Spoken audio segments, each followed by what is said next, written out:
Welcome to the Leslie Hawkins podcast. Each week, my guest and I discuss one pivotal moment in their life, what they learned from it, and their words of wisdom. It started as a few harmless pints in high school. But for our guest today, one early habit slowly became part of his identity. It shaped how he showed up, how he coped, until one mistake changed his course. A moment that forced him to confront the gap between who he was and who he wanted to be. That moment set him on a long, uncomfortable journey to reclaim his life. This is a conversation about identity, accountability, and what it really takes to get yourself back when you've drifted further than you ever expected. Welcome to the Leslie Hawkins podcast. I am so grateful that you are here with us again today. Please allow me to introduce our guest for today, David McPherson. So, David is an author, a freelance writer, and a communications consultant. He has authored 4 books to date. One is the legendary Horseshoe Tavern, A Complete History. Second is on Massey Hall. Third was 101 fascinating Canadian music facts. And I just learned also there's a golf one that's 101 fascinating golf facts. So, David, first of all, welcome. Glad to have you here. Thanks for having me. So, while you do a lot of writing on music, you've also been fully embedded in the golf industry, which is where our paths have crossed. I would say probably decades ago at this point. So very grateful that you're here and that you've taken time coming all the way from Waterloo. So thank you. Yeah, no problem. So this podcast is all anchored on one question, which is, what is one pivotal moment in your life? And the reason I chose that question was, one, it's quite universal. 2, there's also, it can be a pivot that is created by somebody. It can also be a pivot that's imposed on someone. And for all of the pivots that I've had in my life, I found that in some cases, it can be quite lonely. It can feel like you're the only person. And yet, when I've talked about them in the open, all of a sudden you find out, actually, there's an entire community out there who can empathize, who has been there, who can really rally around and help. So I wanted to create this podcast to provide a platform for people to come and tell their stories. One, so the audience can learn all about these fascinating people, but then also can learn about their story and maybe, hopefully, not feel so alone. So that's what we're here to do today. Sounds great. So let me ask you, what is one pivotal moment in your life? Well, for me, it's a pretty easy moment to talk to, and a particular date for me is December 4th, 2015, okay. And that's my sobriety date. And so for me, I mean, that was a pivotal moment, but it took quite a while to get there. So there definitely is, quite a backstory before I actually decided that, acknowledged that I was an alcoholic and I needed help and I needed to stop drinking because it was affecting my life in every facet, from my family to my job and mental health. So Right. So take us back to what life was like where you started your career and how you came to this December date.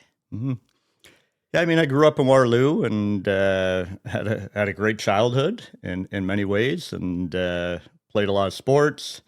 I was very fortunate, when I was in about grade 6, my father, as a Christmas gift, gave the family membership to Westmount Golf and Country Club. Very nice. Kind of surprised us. It was the last gift, an envelope kind of on the Christmas tree.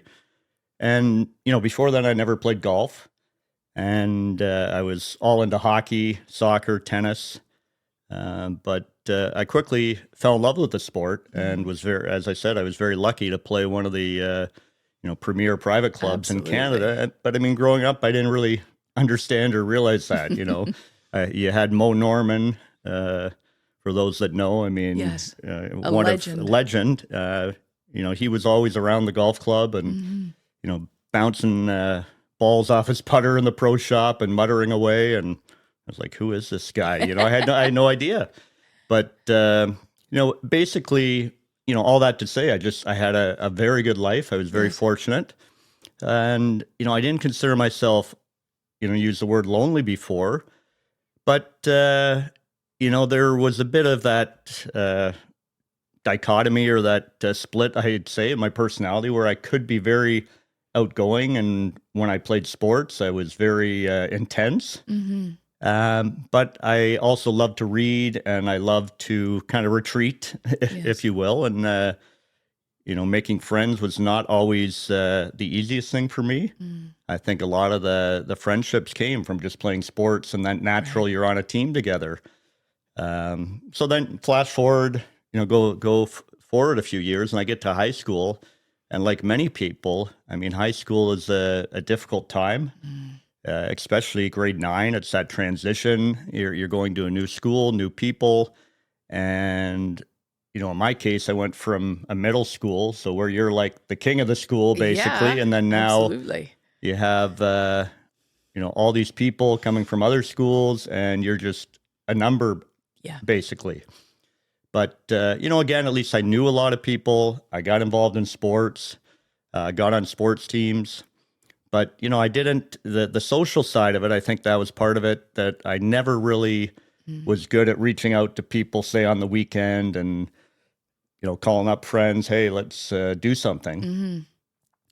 And really, it wasn't till kind of summer of grade 10 when, I had some friends, like one of them it was a family friend that I went all through grade school together. And one night they invited me out and they had a lot of beer. And that was my first time getting drunk, grade 10. And all of a sudden I'm like laughing. They're laughing at me. Yeah. And I'm thinking, this is great. And I've got a new persona, right? Suddenly I'm Party Dave. Okay. Right. And, that continued. I mean, that was I thought this was great. I never thought there was any issue with it.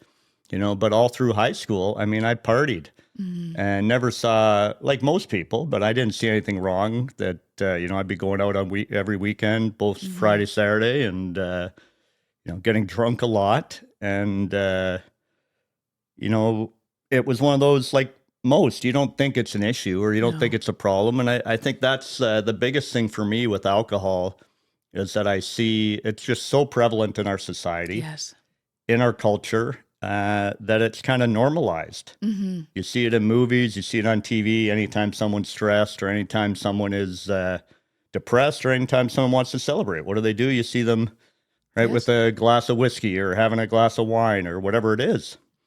So, by the time I got out of high school, I think I probably was an alcoholic to some degree. And then it doesn't help when you head off to university, right? And that next transition where I left home, went to Western, which wasn't that far away. Growing up in Waterloo is only about an hour away, but Western has quite the reputation. It's a party school, and I mean, I've always said the reality is any place you go, any school, you can find a party. But yes, it was more prevalent. And also back when I went to school in the, early mid 90s, like Frosh Week was a thing, right? Oh, yeah. And it was all about drinking and partying. And it wasn't like today where they realize, I mean, that can trigger some people and not everyone wants to do that. And so again, I mean, you just right from the get-go in, first year university, And there's Party And Dave. Party Dave is, alive and well. And then I meet people that's again, the friends and people I gravitated to were people who like to drink and party too. So it was kind of normal.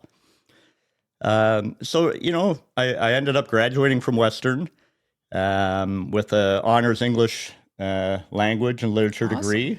And it really ties into my whole journey in many ways, though, because while I was there, I volunteered for the student newspaper, the Gazette, and I was very fortunate because it's a daily newspaper. They publish 3 or 4 times a week. Wow. And in my final year there, I was the co-entertainment editor.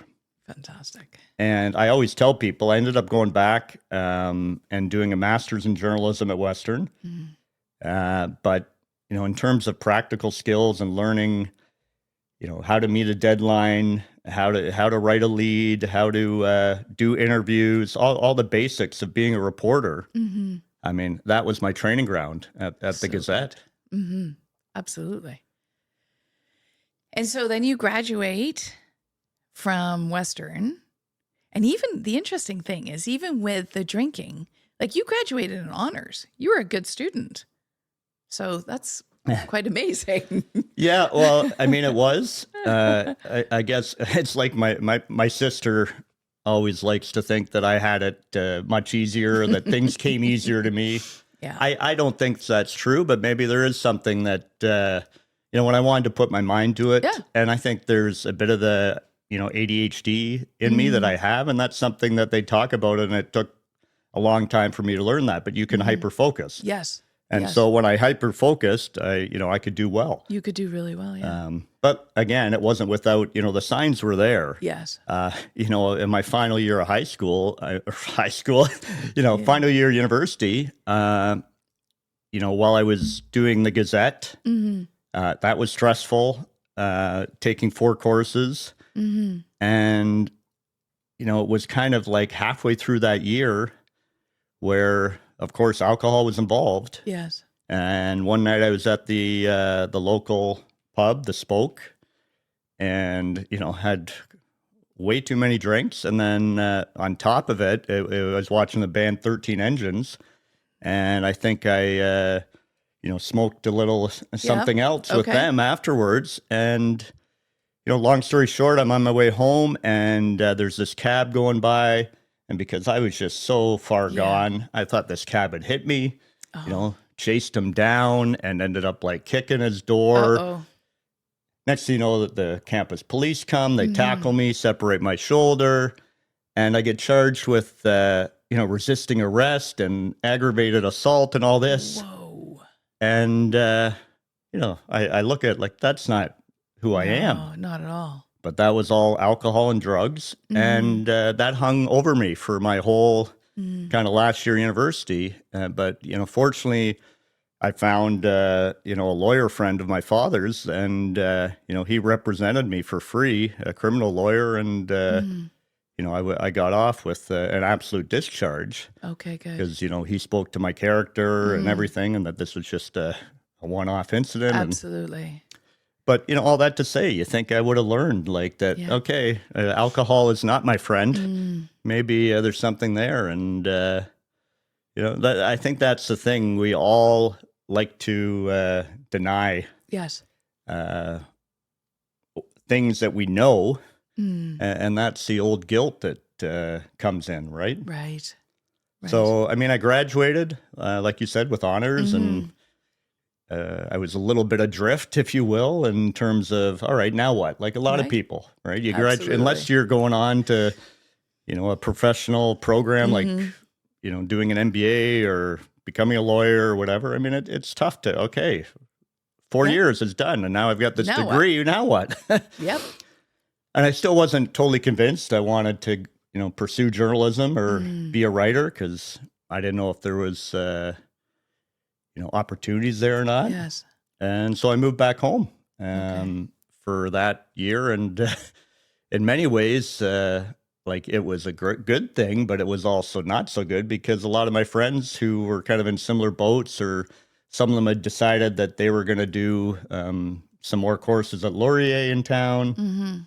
And so, all that to say, I had a network of, my high school friends and people back in town, and I was Right. there living at my parents, no real expenses. Right. And Life's good. life's good. I was partying a lot again, right? Right. And drinking a lot. So I finally decided that I wanted to go to grad school and do journalism. That was kind Okay. of the decision I made. And I applied to a lot of the schools in the U.S., visited a few of them. And at the end of the day, I ended up going back to Western.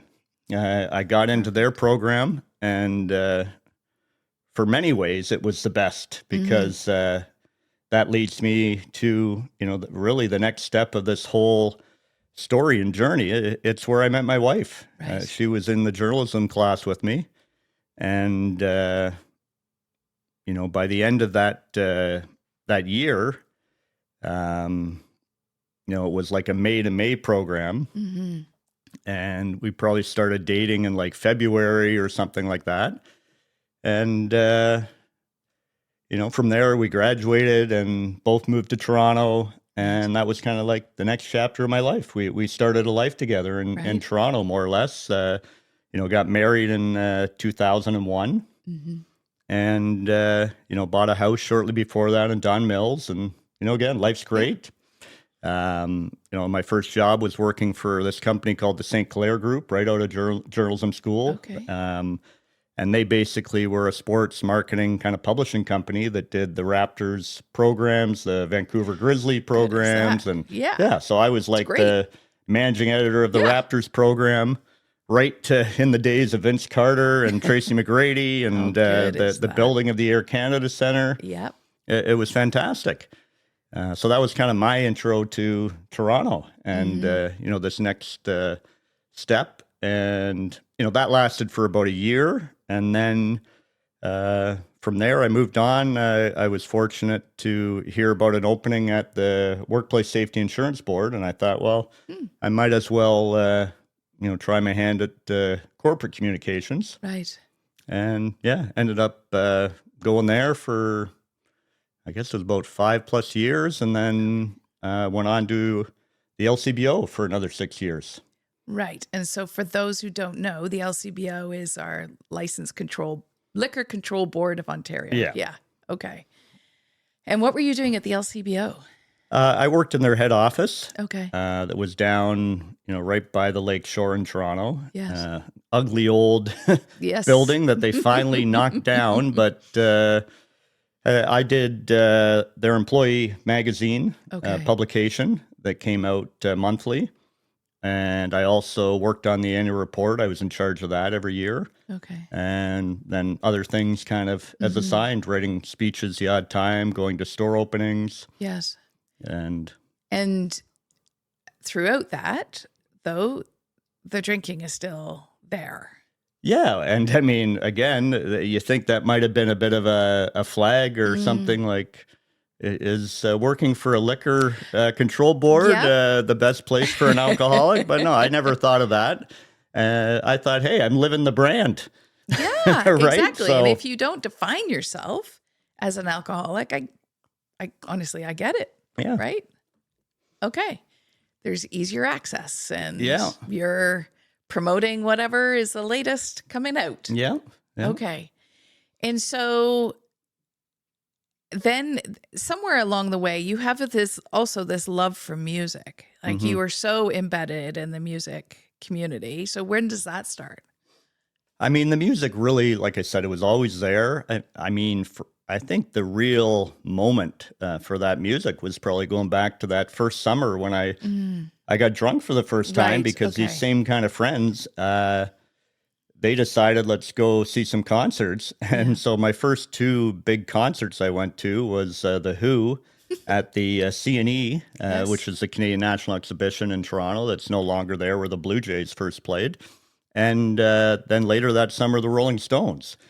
And so, So why don't we just start right at the top, like the so best of that's the it. best? I mean, I was all in, and I was Yeah. like, this is incredible. And it's something even to this day that I shake my head, and I don't understand people who've never been to a concert or seen live music, because Yes, it's at incredible. least for me, it's incredible. There's nothing like it. Just Yeah. the feeling, just you look around, you see that connection between the audience and artist.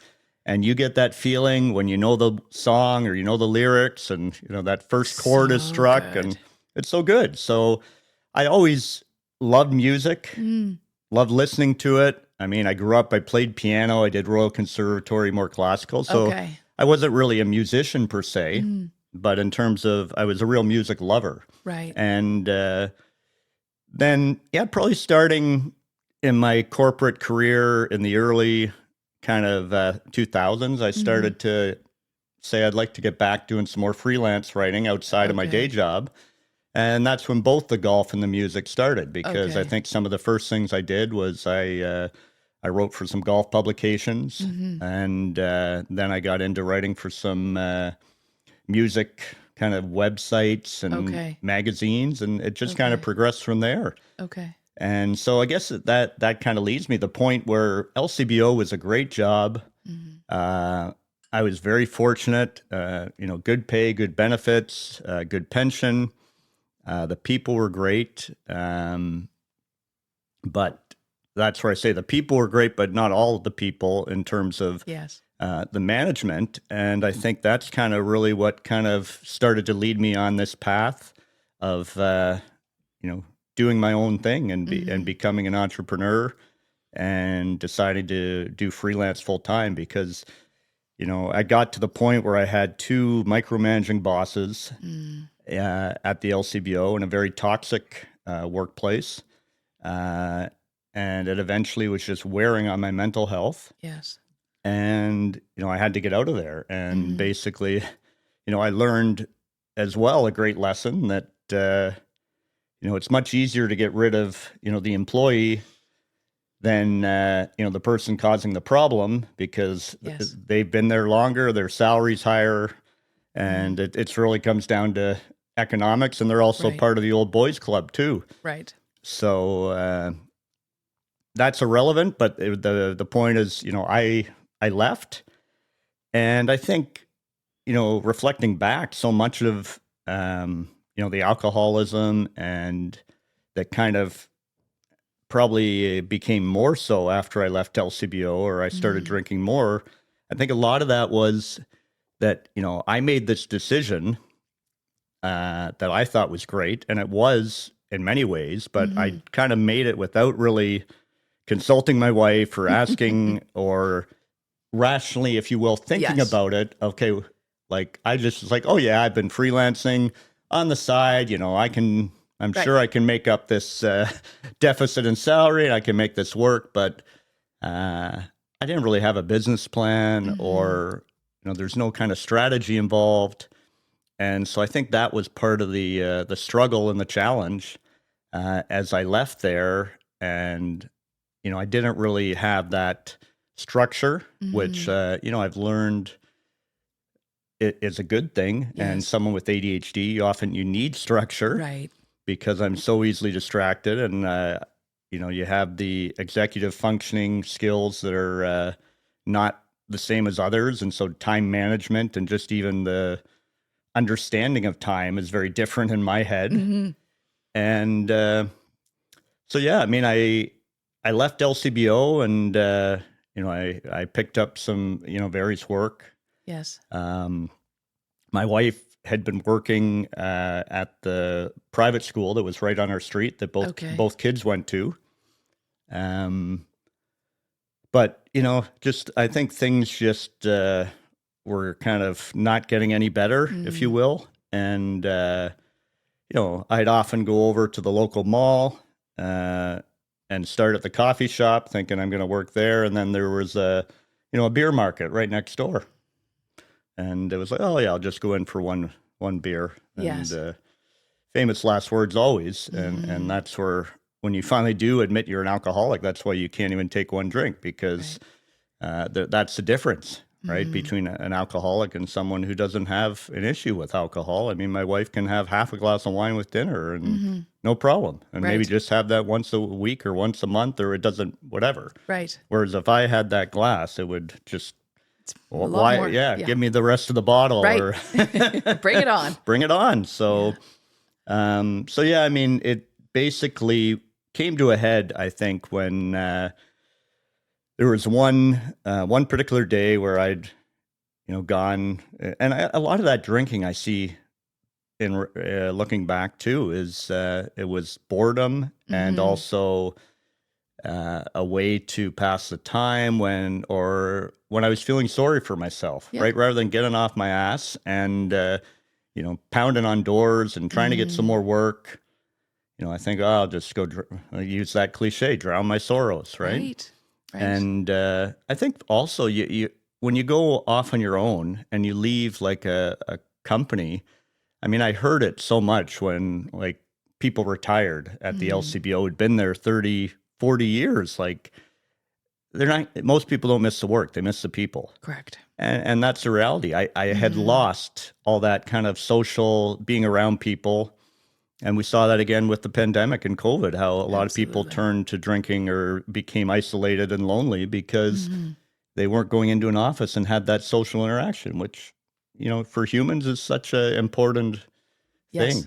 Absolutely. So I digressed, as I tend to do. But basically, one day I was at some bar and had one too many drinks, I think, and Mm-hmm. ashamed to say I drove back to my house, which I probably shouldn't have, and lay down in bed thinking I'll just have a quick little nap or something, and I basically kind of passed out, Mm-hmm. and I was supposed to have got my son from a piano lesson.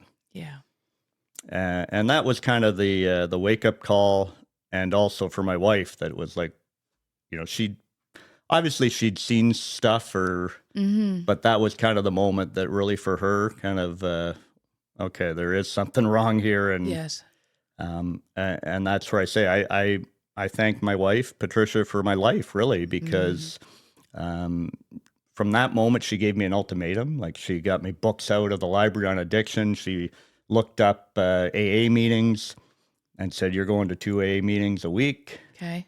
And she took away my bank cards and credit cards. Wow. And you spoke right off the top about that idea of Mm-hmm. feeling kind of alone and feeling slighted or whatever it is, or feeling I'm the only one, and like my wife always liked to say, for me, it goes back to why I drank a lot. It's that woe is me, right? You start Right. feeling sorry for yourself. And so initially, that was, it took me a little bit to kind of get on that full path to sobriety, because I Mm-hmm. was going to meetings while we were living in Toronto. But the reality is, I still had this resentment towards my wife, which I shouldn't have, because but it was I get it you though. get it, right? Yeah. It's that idea. Hey, Totally. who are you to now? You've taken away all Yeah. my independence. Like Right. I Like can't I'm a even go grown grab. ass adult Yeah, here. I can't Yeah. even go get a coffee. Right. But and looking back, I see what she was doing, and it was Yeah. smart, because she knew as if I had a credit card or I had Very some, smart. at least that way she knew it would be very hard for me to go Yes. and get a beer or get a drink somewhere. Yes. Okay. And so kind of along the same time, I mean, it was also we were seeing, and it was my wife was the one who really kind of, Mm-hmm. I wouldn't say orchestrated, but this was all part of, I guess, a bigger plan that she realized probably getting out of Toronto was a good idea. Mm-hmm. And at the time, I mean, like I said, I was still working for myself. She was working at this school, but it was, a lot of it was to pay for the kids, getting a reduced tuition, and Right. the school was moving a bit further away, still within 15 minutes of our house. Mm-hmm. But it was like all these signs that kind of started to show, and cost of living in Toronto just, keeps It's getting crazy higher. town. Yep. So yeah, we decided, let's move. And it made sense to go back to Waterloo, where my parents lived, because that was Mm-hmm. part of it. We thought if we're going to move anywhere, might as well, we're not just going to pick some like Guelph or anywhere else that might be cheaper. Mm-hmm. We might as well go somewhere. Part of the reasoning, be closer to my parents, for both the Yes. kids to, have a better relationship, or closer, or have more time with them, Mm-hmm. and for us to as well, and then also be there if they need help. So yeah, we sold our house, and that was in 2015, Okay. and Yeah, hard to believe it. It was like, one offer in Yes. 24 hours basically back then. And we moved to Waterloo. And, that's all part of the sobriety journey because it all Mm-hmm. kind of tied together. And I see, I'm a firm believer now more and more that these things happen for a reason. And it was Yes. all, uh, I wouldn't want it any different when I Mm-hmm. look back. Like, I mean, all these little decisions in many ways led up to, the decision of getting sober, decision of moving. Mm-hmm. And, I just think now the last 10 years, as you mentioned off the top, I've written 4 books. Yeah, it's amazing. On top of it, I helped Gary Cowan. I mean, basically, I wrote the book for him as well, Mm-hmm. another golfer. So I ghost wrote that book. Yes. And now I'm working on a revised edition of my first book on the history of the Horseshoe Tavern. So good. And, in between, I've had chances to travel. I've gone to the Masters, Mm-hmm. uh, and more importantly, I've been there and been a better father and husband, for my kids and my wife and my parents and the rest of my family. I mean, that's been, to me, one of the best things is to just be present Right. and not be so selfish, which, that's what drinking a big part of it does. Mm-hmm. Because as that example of not picking my son up, it was like Yeah. I was thinking of myself and the drink and not thinking Yeah. about my responsibilities. Okay. And so when your wife gave you that ultimatum, and did you go reluctantly to AA? Did it take a long time between that ultimatum and your ultimate anniversary of sobriety? I wouldn't say a long time. I mean, it's Okay. all relative. Yeah. It probably was, in terms of going to meetings, I started in Mhm. Toronto Okay. and, I tread slowly, if you will, right? I mean, Mhm. like most people tell you, I mean, you go in and it's a little nerve wracking. You're like, especially when you haven't really admitted or you Yeah. think you have a problem, because that's really the first step is to admit you're an alcoholic, right? And to Mhm. admit that your life's become unmanageable. And what does unmanageable mean? I mean, Yeah. really, in my case, it was because some people think unmanageable means, oh, you've lost everything, or right, you've Mhm. lost your wife, your house, your Mhm. car, this or that. It's not necessarily that. It's just about, yeah, I couldn't manage my life. Simple thing like the responsibilities I had, Okay. right? I couldn't manage my finances very well because I was Mhm. spending all this money Right. on booze Okay. when it should have gone towards bills, as an example, Mhm. right? Mhm. So it's things like that. But, I eventually, I got a little bit of sobriety under my belt Okay. while we lived in Toronto.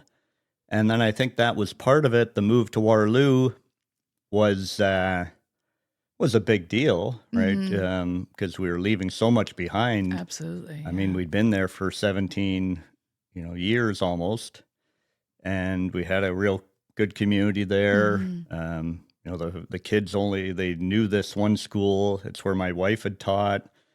So even just the school community. Mhm. So it took a bit, and then even from the AA perspective, I needed to find like a new kind of group Mhm. or place to go, and I think that took a little bit, and so there was a few setbacks, Okay. and again, what tends to happen with alcohol, like you think that it's going to make things better, right? And you justify, Mhm. oh, I'll just have this drink, Right. but it never does. I mean, No. that's what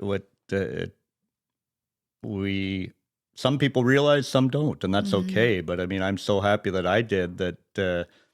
I think one of the last times was, as often one of what these call these fam trips Okay. that golf tourism companies or Okay. travel Yes. companies put together, and I was off in Telluride, Colorado, and it was right around that time where I'd heard, a good friend of the family, had taken her own life, and jumped off Niagara Falls.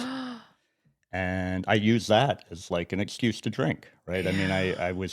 I was at this airport in Colorado by myself and waiting for the next flight kind of thing. There was a bar right there, and that's where my mind was at, Yes. right? And I thought, oh, I could just have one, right? Yeah. But I'm invincible. yeah, but no, I mean, it ends up Yeah. a few, IPA strong beers later, and then I mean, that just opened the floodgates. I'm like, well, I've already broken my sobriety now, so you're on those trips. Yeah. Basically, they wine and dine you, and so I took advantage of that, and so then I had to kind of start over Start again. when I Okay. came back. But then that was kind of the last time I realized this is. Yep. I saw that it didn't make anything better. It didn't, and I really wanted to get sober. And the reality is, AA is not for everyone. It doesn't matter what tool you use. But for me, what works with that particular group and program is that you're kind of accountable to others, and you are around other people that you can relate to, right? Yes. That for whatever reason, you go walk into that room, and I mean, I've gone to a meeting in Nashville once. I went, anywhere you go. Yes. I mean, you don't talk politics. You don't. It's all about your problems, or as they're related to alcohol, and so you'll hear something that you can relate to, right? Interesting. And as a writer, I mean, I always joke, I'm not a fan of cliches, and I try and avoid them, right, as you're told in your writing. But AA is run by, some of the tenets that help are these slogans that they have. And the one that resonates the most for me, and it is so simple, but I think it is something, especially, in these times that we're living right now, more and more people could go by, and it's that one day at a time. Yes.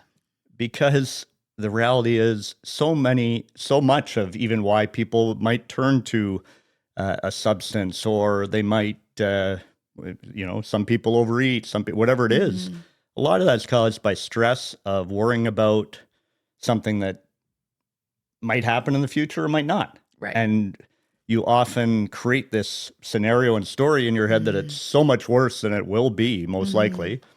Or you're thinking about stuff you did in the past. Right. And so that's one I always cling to, because it's hard some days more than others. Okay. But it's about living in the present as best as you can, because it doesn't mean you can't plan for a future. But it's just that idea of trying not to get too caught up in that future or too dragged down by that past. Right. So is it still a battle every day, or it's been 10 years and you're pretty good? Like, how is it? I have no idea. Yeah. No, for me, it's fantastic, to be honest. I'm fortunate. I mean, it's one of those things. I am an alcoholic, and I never know, right? That maybe one day I'll suddenly crave a drink again. But I'm very lucky that at this stage, 10 years on, I don't have any desire to drink. Even the smell, kind of gets to me sometimes. And I see people and their behavior, and it's hard, or whatever, when they get too drunk. Yeah. And it's hard for me to be a judge, but even internally, sometimes I kind of just, that's enough. And I see, I can't believe I don't miss that one bit. No. And I realize, especially, going back to the music, I mean, that's one of the things that brings me the most joy. And, it used to be I'd go out to places like the Dakota Tavern, and I just have, pint after pint, thinking that was going to help me enjoy the music more, but not really. Not really, no. The music brings me enough joy without, that is the drug, really, and so, I'm lucky that, 10 years on, as I said, I can go to bars. Like, there's some people who can't do that, but I mean, I wrote a book, like I said, about the horseshoe, and exactly. So I can go there and listen to live music, have a Coke, have a water, have whatever. Sometimes I, have a non-alcoholic beer just for something different, but No, Okay. it doesn't faze me one bit anymore. I don't see someone and think, "Oh, that looks good," or Right. That's amazing. Well, yeah. Well, congratulations. thanks. Yeah, but I mean, That's it took time to get it there, did. and Yes. it takes work. I think Yeah. that's the biggest thing, and discipline. And I think it's like any other. You could call it a habit Mm. in many ways, right? It's like once it becomes part of your life, Yes. you just it is part of your life, and Yeah. you don't think of doing anything differently. It's hard to cut it out. Yeah, but Yeah, once like you do, literally yeah, surgically get rid of it. yeah. Okay. And so you have written 4 books, and one was on the Horseshoe Tavern. And I was going to ask you, because that's obviously not only where music is played, but it's a bar, it's a tavern, right? And so alcohol is always there. But you also wrote about Massey Hall, Hmm. another beautiful venue in Toronto. And you're in the process of doing another version of the Horseshoe Tavern. So can you talk to us about what's coming up? Yeah, basically, again, I've been so fortunate. I mean, all these things I look at would not have happened had I decided to, if I hadn't decided to Mm-hmm. stop drinking. Yeah. And I look at that, all these opportunities in many ways opened up, or I was clear-headed maybe enough to realize they were there and then take Mm-hmm. advantage of them and pursue them. But yeah, the book on the Horseshoe, it was my first book. I mean, I always wanted to write a Incredible. book, and especially a book on music, because Mm-hmm. and one night I was at the Dakota Tavern, and there was a fellow journalism friend scribe sitting next to me, and I just casually mentioned to him, "Oh, I've always wanted to write a book on music." And he's like, "Oh, I know this publisher, Dundurn Press, Okay. that's looking to get into doing some more music titles, and I can give you the name of the editor there." And that's kind of how it all began. That So good. you hear of all these stories of people that send off, you know, Manuscript after manuscript. manuscript after Yeah. manuscript, Yeah. and I was just one of those lucky ones that I had an idea for a book on Mm-hmm. the Horseshoe because I knew this was like 2014, 2015, and I saw, oh, they're coming up on their 70th. That's a good Mm-hmm. milestone in 2017. And I thought, yeah, it's a place I love. Yes. Uh, incredible, rich history. I don't know Yeah. all of or much of the history, to be honest, other than Mm-hmm. kind of the more modern history from the times I'd gone to the bar. But so I pitched this idea to the folks at Dundurn, and they came back. Oh, our sales and marketing team were actually thinking of a similar or thought. So perfect, right? So good. And then I just had to get the buy-in from the people at the bar and Mm-hmm. at the club, and away I went, and Incredible. it just went on from there. I think once I completed that book, the next step was like, oh, Massey Hall, another Mm-hmm. venue I love. Uh, I didn't think of doing a book because there'd been one done for their 100th anniversary back in the Okay. early 90s, Okay.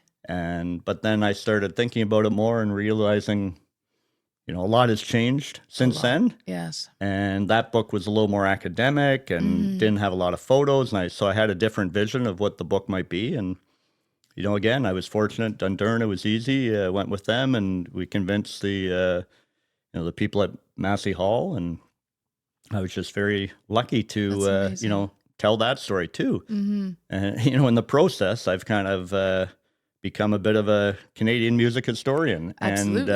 also, a champion for live music and for Mm-hmm. venues. And Mm-hmm. that's a big reason, going back to why I'm now returning to uh, doing an updated version of my first book, the one on the Horseshoe Tavern, because I think that narrative of the importance of live music to our lives, to cities like Mm-hmm. Toronto, to their ecosystem for both tourism, for well-being, Absolutely. for a community, a gathering Mm-hmm. place, is so important. And Mm-hmm. especially post-pandemic, we lost so many venues, Yes. so many places shut because a lot of these places,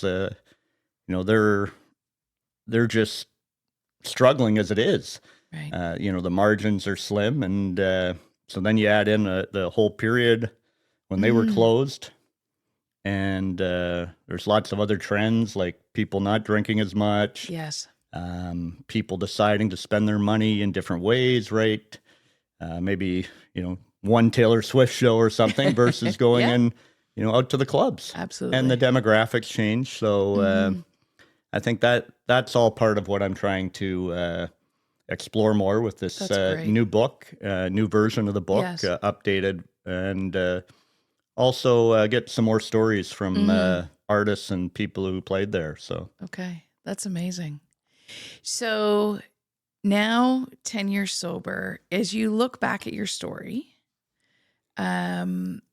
what have you learned about yourself through this pivotal time?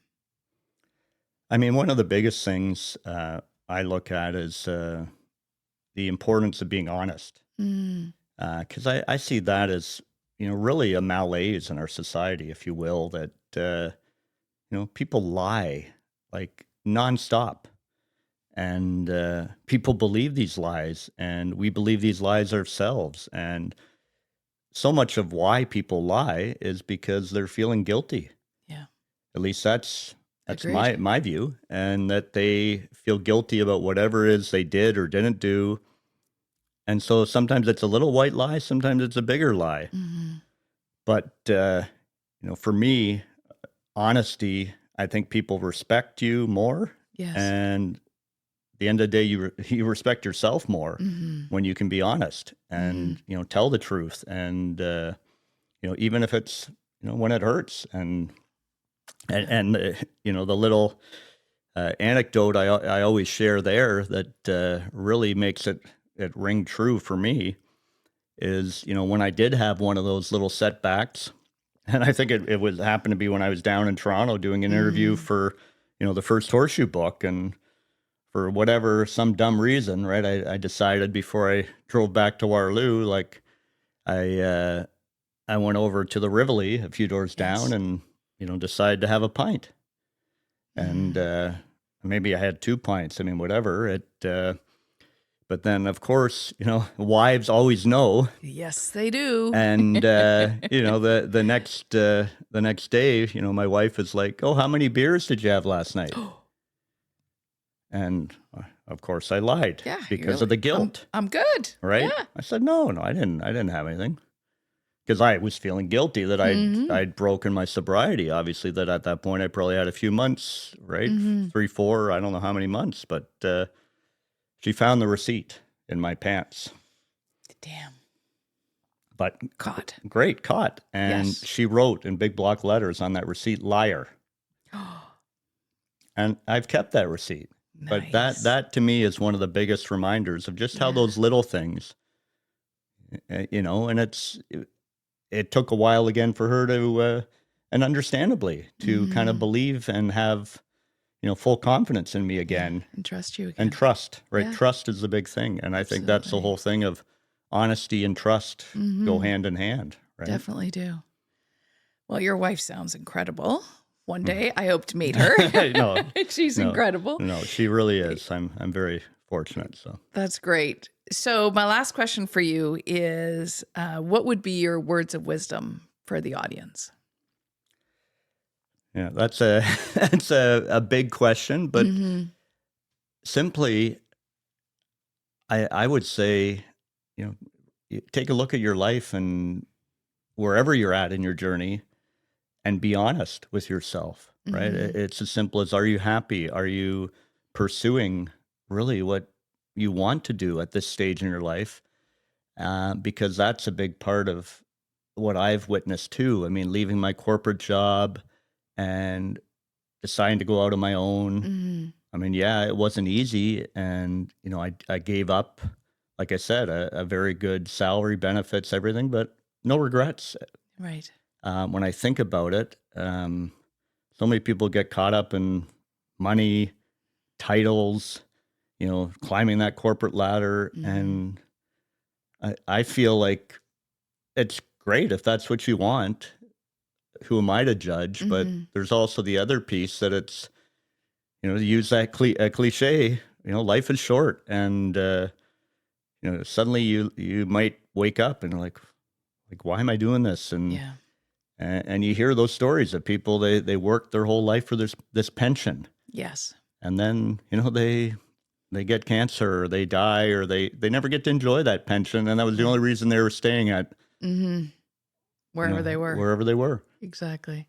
And so, I mean, that's one word of wisdom. It's just, if you feel like it's all about fear too. And that's why it's whatever decision, when you're making those big decisions, it's about fear because we all get comfortable. Yes. But like yourself, and you're a great example of, you left the corporate world, and yes, I'm sure you're much happier in many ways, and you're doing something you never imagined at this stage in your life, maybe. But right, it's like I tell my kids, my daughter's graduating from university this year with a health science degree, and has a bit of I don't know what's next, and yes, you never know. I mean, you just got to be open, and I think you can always reinvent yourself too. Yes, right, and I think a lot of that comes with, go back to the honesty, and it's having that honest conversation with yourself.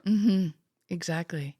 Well, and from your journey and 10 years, you've now celebrated over 10 years, which is incredible. So congratulations on that. But through it all, you now have 4 books. You have a really thriving life. And it's all because you made that choice.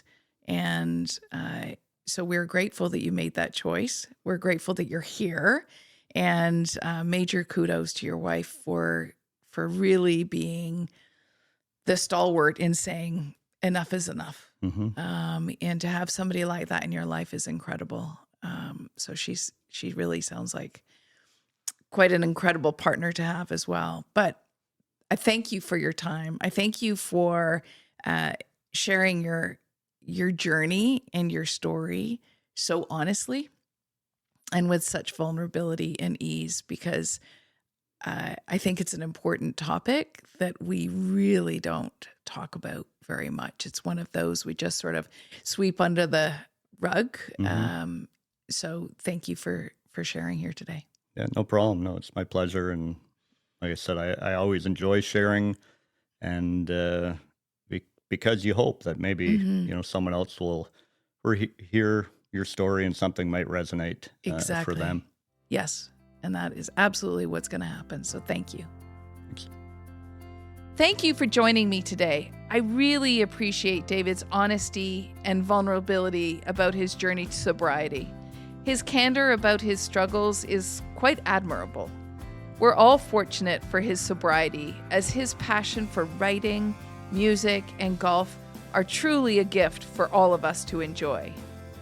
If this story resonated with you, please share it with someone you care about, and be sure to subscribe so you can continue to hear more pivotal stories involving one question, one turning point, one powerful story. I'll see you next week with another guest on the Leslie Hawkins podcast.